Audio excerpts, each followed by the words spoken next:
George is a rescuer, and he's no stranger to forest fires. He's seen how they destroy nature and leave animals with no hope. On one of his missions, George found something heartbreaking. A tiny lynx and a fawn curled up together, too scared and weak to move. They were dehydrated and looked completely helpless. There was no way they could survive on their own. George couldn't just walk away.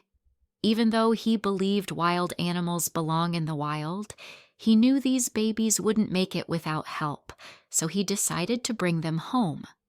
Of course, not everyone agreed with his decision.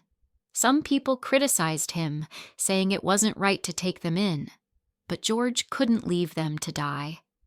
The forest fires were still raging, and these little ones desperately needed care. At home, George and his son worked together to feed the lynx and the fawn. They used bottles to make sure the babies got all the nutrition they needed. Day by day, the animals grew stronger, and something incredible happened.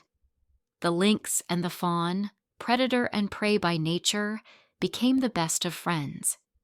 Misfortune had brought them together, and they formed an unbreakable bond.